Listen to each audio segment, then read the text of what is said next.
দর্শক, জাতীয় পার্টির কার্যালয়ের সামনে রয়েছেন সহকর্মী সাদ আহমেদ।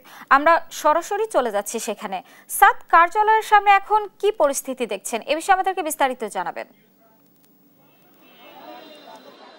একটু আগেই কিন্তু এখানে এসেছেন জাতীয় পার্টির মহাসচিব এবং তিনি সাংবাদিকদের একটি ব্রিফিংয়ে যেটি জানিয়েছেন যে তিনি কিন্তু সন্ত্রাস বিরোধী আইনে গণ অধিকার পরিষদের দলটির নিষিদ্ধের দাবি জানিয়েছেন। সেই সঙ্গে বারবার যে তাদের উপর আক্রমণ সেটি নিয়েও কিন্তু তিনি প্রতিবাদ জানিয়েছেন এবং একটু আগে একটি মিছিল নিয়ে এসে তিনি কিন্তু এখানে পরিদর্শন করেছেন এবং তিনি যেটি জানান যে নিচতলায় যে মসজিদ রয়েছে সেখানে মসজিদ ঘর রয়েছে, সেখানে আগুন দেওয়া হয়েছে এমনটি তিনি জানিয়েছেন। সেই সঙ্গে তিনি পরিদর্শন করে কিন্তু আবার এখান থেকে চলে গিয়েছেন। আমি যদি একটু দেখাতে চাই, এখন কিন্তু উৎসুক জনতার ভিড় দেখা যাচ্ছে এখানে, অর্থাৎ এছাড়া জাতীয় পার্টির যারা নেতাকর্মী রয়েছেন তারা কিন্তু এখানে এসে তাদের যে কার্যালয় সেটি কিন্তু পর্যবেক্ষণ করছেন। তবে আমি যদি আরেকটু বিষয় জানিয়ে রাখতে চাই, পুলিশের নিরাপত্তাও কিন্তু আগে যেরকম ছিল সেখান থেকে কিছুটা শিথিল করা হয়েছে এবং পুলিশের উপস্থিতি কিন্তু এখানে কমানো হয়েছে। অর্থাৎ প্রথমে সন্ধ্যার পর যে ব্যাপক পরিমাণ পুলিশের উপস্থিতি, বিপুল উপস্থিতি কিন্তু আমরা দেখতে পেয়েছি, সেটি কিন্তু এখন আর নেই এবং যে পুলিশের যে জল কামান সহ অন্যান্য যে যানবাহনগুলো ছিল সেগুলো কিন্তু এখান থেকে সরিয়ে নেওয়া হয়েছে। সে সঙ্গে পুলিশের সংখ্যাও কিন্তু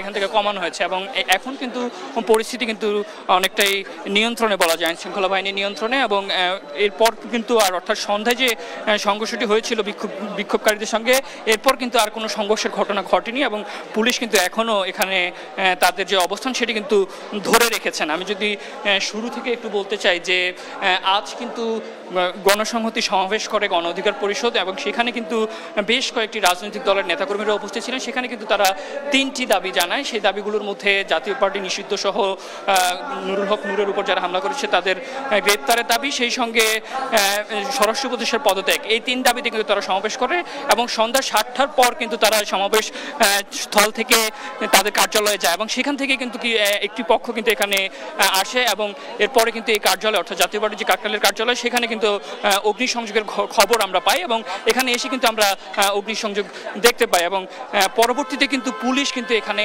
শক্ত অবস্থান নেয় এবং তারা কিন্তু জলকামান এবং সাউন্ড গ্রেনেড ছুড়ে কিন্তু যারা বিক্ষোভকারী রয়েছেন তাদের কিন্তু ছত্রভঙ্গ করে দেয় এবং এখানের অবস্থান নেয়। পরবর্তীতে তাদের যে জলকামান সেটি দিয়েই কিন্তু এখানকার যে আগুন সেটি কিন্তু তারা নিয়ন্ত্রণে আনার চেষ্টা করে এবং পরবর্তীতে কিন্তু আগুন পুরোপুরি নিয়ন্ত্রণে চলে আসে এবং সেই সঙ্গে যারা বিক্ষোভকারী ছিল তারাও কিন্তু এই স্থান কিন্তু অর্থাৎ জাতীয় পার্টির যে কাকরাইল এরিয়া সেটি কিন্তু ত্যাগ করে এবং পরবর্তীতে কিন্তু পুলিশ এখানে অবস্থান নেয়। সেই সঙ্গে তাদের যে জলকামান ছিল সেটিও কিন্তু এখানে রাখা ছিল এবং এই মুহূর্তে কিন্তু এটি সরিয়ে নেওয়া হয়েছে এবং এর পরপরই কিন্তু জাতীয় পার্টির বেশ কয়েকজন নেতাকর্মী সহ মহাসচিব কিন্তু এখানে এসেছিলেন এবং এসে কিন্তু তিনি এই জায়গাটি পরিদর্শন অর্থাৎ কার্যালয়টি পরিদর্শন করেছেন এবং তিনি যেটি অভিযোগ করছেন যে বারবারই কিন্তু তাদের উপরে হামলা কেন করা হচ্ছে সেটি সরকারের কাছে কিন্তু তিনি প্রশ্ন রেখেছেন। সেই সঙ্গে যে গণ অধিকার পরিষদের বিচার কিন্তু তিনি দাবি করেছেন, সন্ত্রাস বিরোধী আইনে তাদের নিষিদ্ধের দাবি কিন্তু তিনি জানিয়েছেন।